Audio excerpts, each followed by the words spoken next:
Welcome to Just One Q, the podcast where we explore the latest ideas in workplace diversity, equity, and inclusion in conversation with thought leaders and DEI experts. Each episode, I ask our guests just one question, highlighting their area of expertise in DEI. The goal is to leave you with the tools and insights that you need to drive change in your own life, both personally and professionally. I'm your host, Dominique. I'm a diversity, equity, and inclusion educator and advocate working in the DEI and e-learning consultancy Dialectic in Guelph, Ontario. On this week's episode, I'm joined by Sara Sayyed.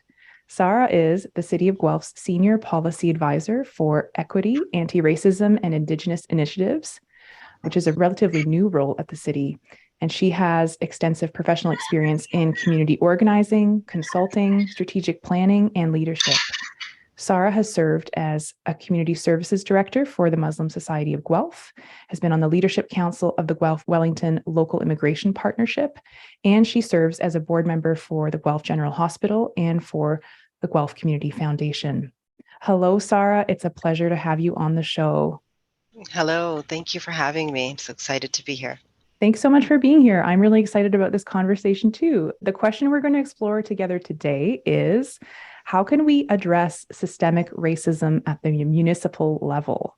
And on this show, we talk a lot about workplace DEI. We talk about equitable hiring and advancement. We talk about, responding to microaggressions in the workplace or developing strategic approaches to DEI in a more corporate setting. But in conversation with you, Sara, I'd love to broaden this conversation and to think beyond the typical corporate workplace. I want to talk about structural racism that's built into the towns and cities where we all live and what it takes to address that. So I'm not going to drown this in context. Instead, I'd really love to dive in and to hear from you. So could you tell us about how systemic racism manifests in the programs and policies of municipalities? Just sharing a few examples to situate our listeners. For sure. So when we're talking about the municipal level, we're not talking just about, our internal workplace. We're talking really about how our policies and programs, services, processes, how all of those things affect the residents of the city and how we, function from day to day.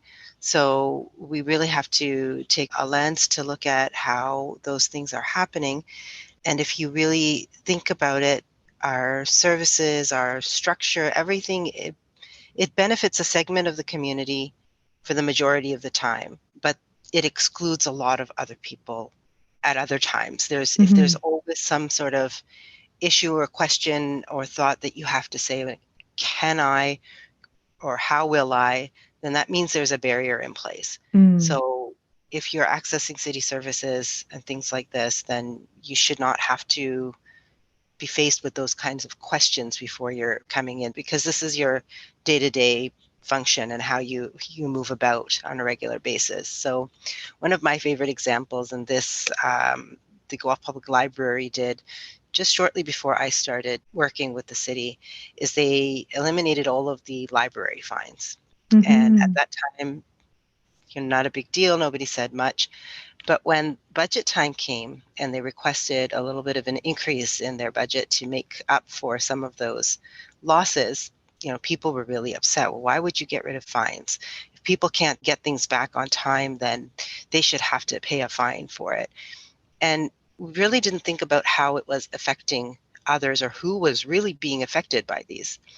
Because on a regular basis, average people, it's a lot more common now to access books digitally, to access audiobooks, to just go and buy your books because they're more accessible now. So who's using the library? So the people that are using the library, those fines are then, causing barriers or obstructions for them to be accessing internet, Wi-Fi, an actual laptop or a computer, entertainment when they can't afford streaming. If you don't have a good connection to your home, your streaming services are buffering. That's the most annoying thing when you're watching movies. And if you have small children screaming at the TV because you can't get 20 minutes to prepare dinner and maybe keep them busy, that's a big deal. It's just an added stress to your daily stress levels, right? And we saw this a lot during the pandemic, where kids had to head to the library to submit their assignments because they didn't have connections at home. They didn't have access to a tablet or whatever they needed. And so those were the people who then couldn't access those services if they Mm-hmm. had even 25 cents or 30 cents. And that's a big deal if you're on a fixed income or a very limited budget. So eliminating those fines really made a huge difference for a huge amount of people that were accessing services that were an absolute necessity. They were not just for, extras. Yeah. So you don't realize that until you're in that situation. Yeah. So Yeah. that's I think, one great example of systemic barriers that were eliminated by a simple move in policy, but made a huge difference for a lot of people. That's amazing. What a great example. I can also think of, transportation being another easy one, right? Where like the cost of riding the bus, especially during the pandemic when things were tight for people and they didn't have extra resources to draw from necessarily. And housing being another key issue. I'm sure the city has a lot of different housing policies and has involvement there with land planning and zoning and all of that kind of stuff. So these are, very deep equity issues that affect people. And this is beyond what we see in just a workplace, right? We're talking about people's ability to feed themselves, people's ability to have housing, people's ability to just exist and live and move through the world. So it really does transcend what we experience in the DEI context in a more corporate setting when we're talking about, maybe benefits or not benefits or time off or things like that seem arbitrary compared to these sort of more major and more essential services. Thank you for sharing that example. I'm going to ask you next, what are some of the most transformative anti-racist practices that can be implemented at the municipal level? What are the ways that we can most quickly and effectively figure out where the racism is being felt, where structural inequality is being felt, where accessibility needs are being felt, and really root them out? Well, I think it's important to look at everything, we call it through an equity lens or an equity toolkit. And it's 4 basic questions. Who is being excluded? Why are they being excluded? What are the repercussions of them being excluded? And then how do we move forward and change that?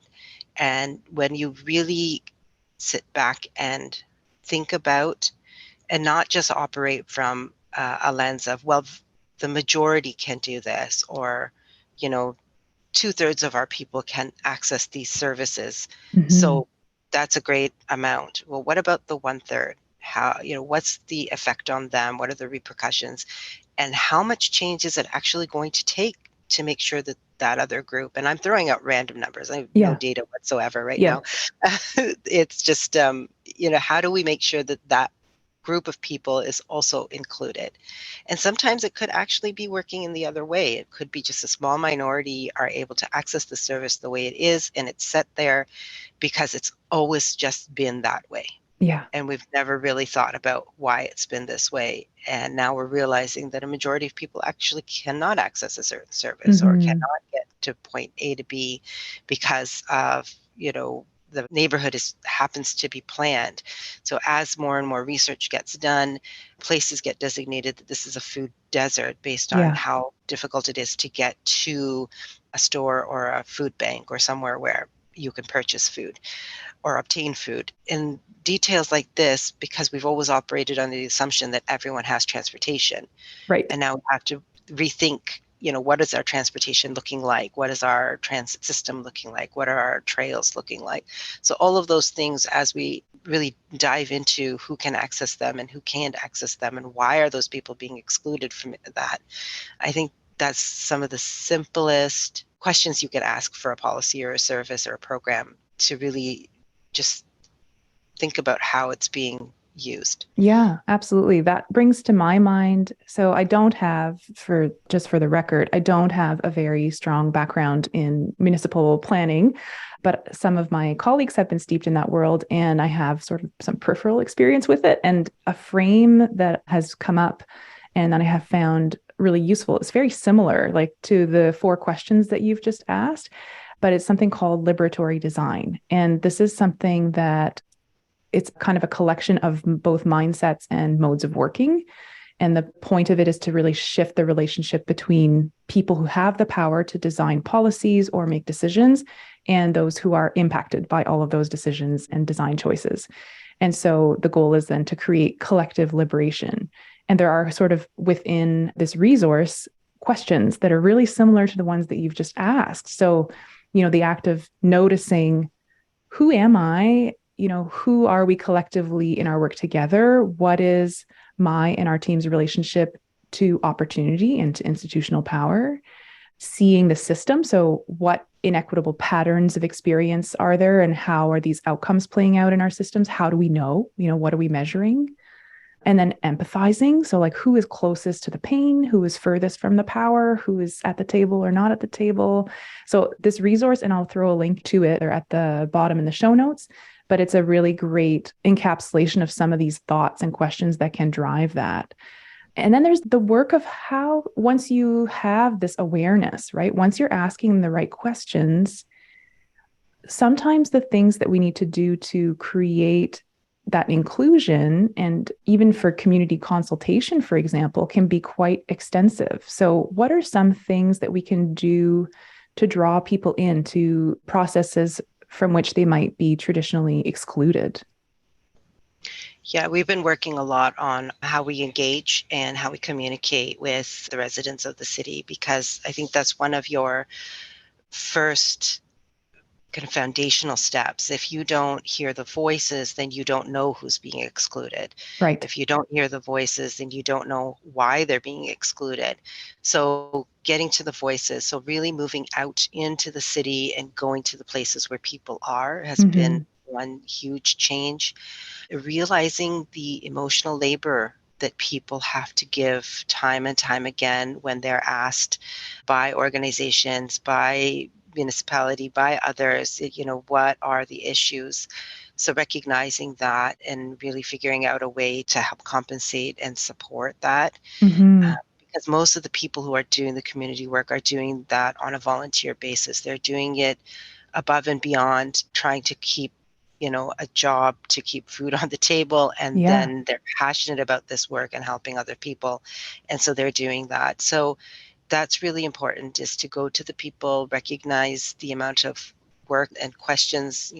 We come back, sit behind our desks, process everything, put it into a flow chart or a spreadsheet, but time and time again, having those community folks come out and tell you what the issues are, or taking too much time to even act on what you've been told, is something that we really have to work on. And the engagement, I think, is a huge piece of that, and really rethinking how we engage with people and meeting them in their place of comfort and safety is that would be a game changer if we can really get the resources out to do that.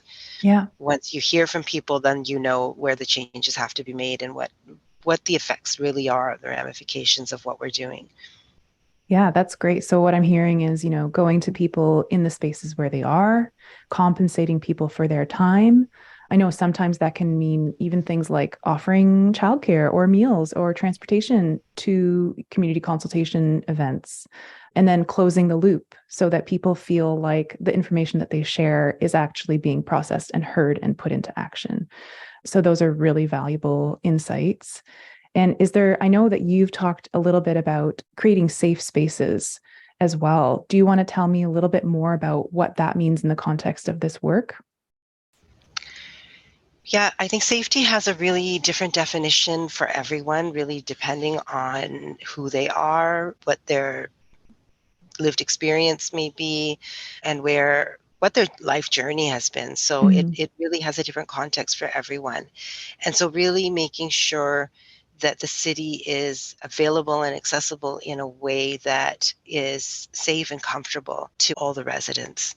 So I had said before, it's not just a place where we're working. It's not just a place where we're going to school. It's a place where we're also relaxing, or we want to engage in things that are fun, just have time for ourselves.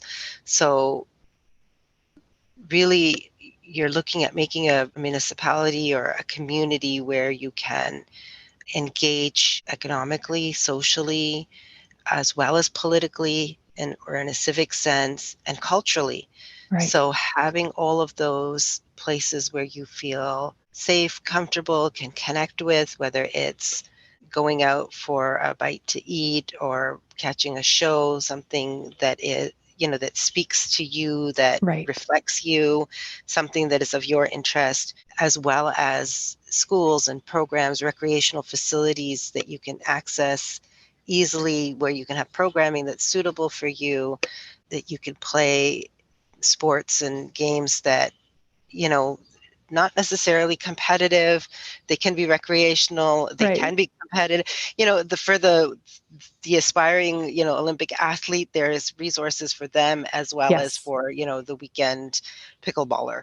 Yeah. It's just, you need to have that accessibility, and then it needs to be there, like not just Monday to Friday, 9 to 5, but in the evenings, on the weekends, when people have time. Not everybody Yes. works a 9 to 5, so you have people working shift work. So how do we make sure that there are services and accessible areas according to those, work life schedules? And so just all of the things, you have to be able to participate in your fullest sense as your Absolutely. full person. So how do we make that place safe and comfortable for you to do it here and not have to leave the city to go and do something that might be fun or might be a required service, but you can't get it here? So, Right. we need to really think about that and make sure that all of those places are available for our residents. So, Sarah, there are so many things to consider. The scale of this task is just really hitting me, like in terms of how much work there is. And you are just one person in a large organization. So, I'd love to hear from you about how your job is structured, maybe how the location of your role within the organization helps support the changes that you're making. And do you feel like you actually have the ability to make meaningful change from the position that you're in? And if so, why? How? Share with us. Yeah, it is a daunting task, but you have to start somewhere, and it all starts with one person, one step at a time. But if we are to be really serious about the changes that we want to make, whether it's a private sector or public sector, we really have to make sure that this position or this department or however it looks is in a place that these folks are in the room with decision makers, and Yes. those decision makers are ready for what many would consider radical change. And for a lot of people, it's just obvious change. Yeah. So depending on the view that you're looking at it from, and so you need to be positioned close to those actual change makers, Mm-hmm. because you don't want your policy or your changes getting watered down by the time they're going through levels and levels of approval. Mm-hmm. Um, because sometimes it can come off, I guess it's two ways. Either, this position or department is not doing the job it's supposed to be doing, because you could have something get to the top, and then, that person might be ready for radical change, and they're looking at your policy going, yeah, it's not going to make that much of a difference. But, Right. your levels of managers in between might be fearful or worried and watering things down as it goes. Yes. Yeah. Or you may just be buried in another department because the people at the top of, that power structure are not ready for change.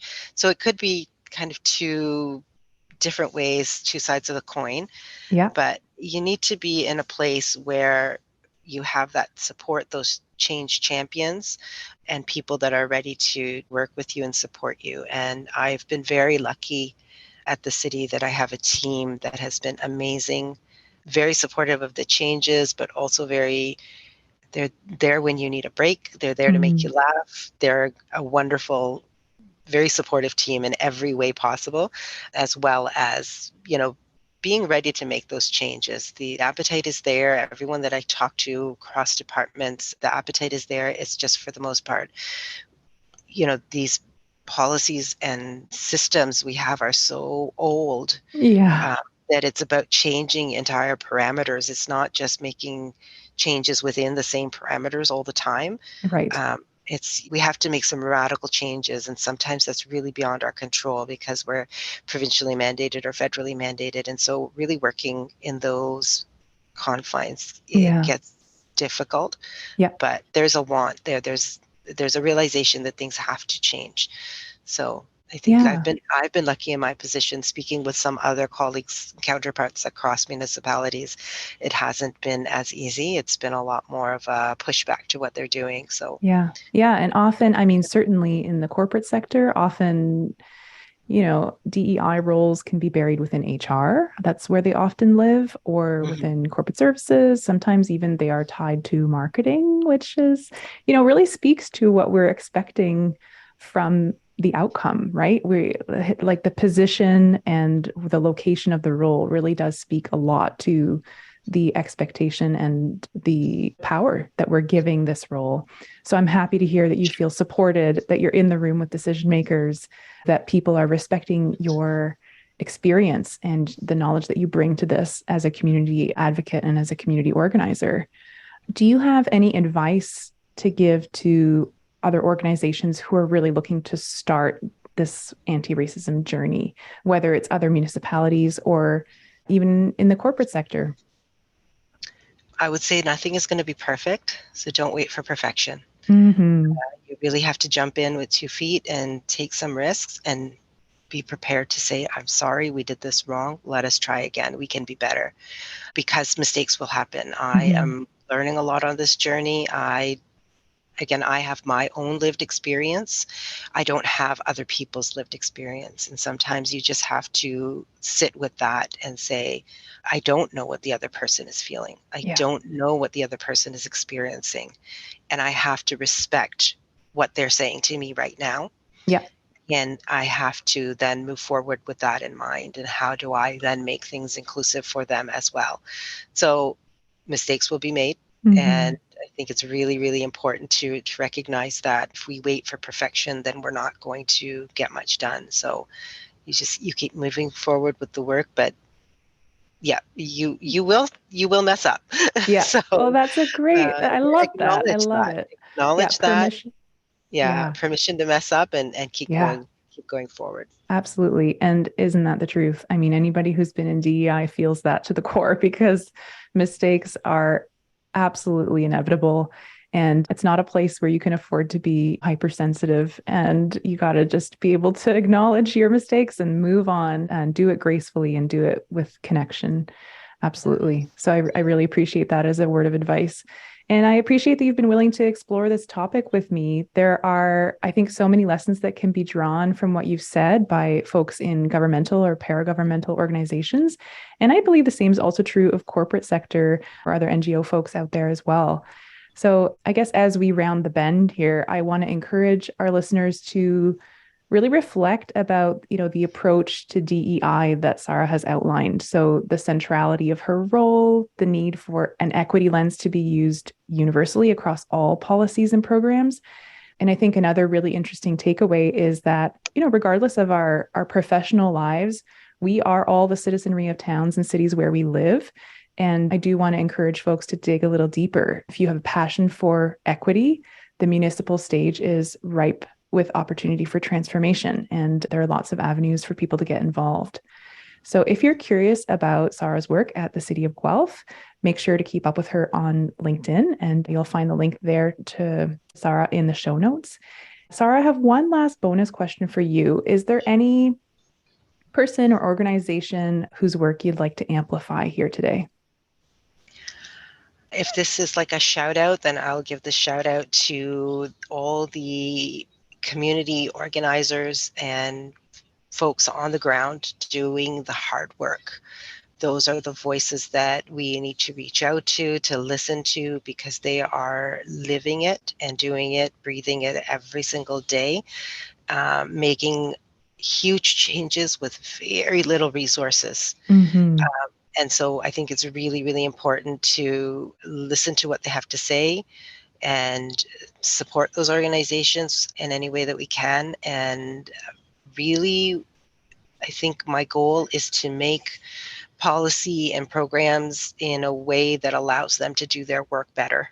Absolutely. And I think that's what all municipalities should be aiming for, is how can we make the fundamental changes at the systemic level to allow people to work better and easier to help those that are really, really in need of help, or elevate them, amplify them in the best ways possible. So Amazing. Yes. Okay. Well, that's great. And I think that is a great reminder for people who work in the corporate sector also to reach out to find those community organizers at the grassroots that are in the community in which your company is operating, and to seek out and ways to support. Sara Sayyed, thank you so much for joining us today.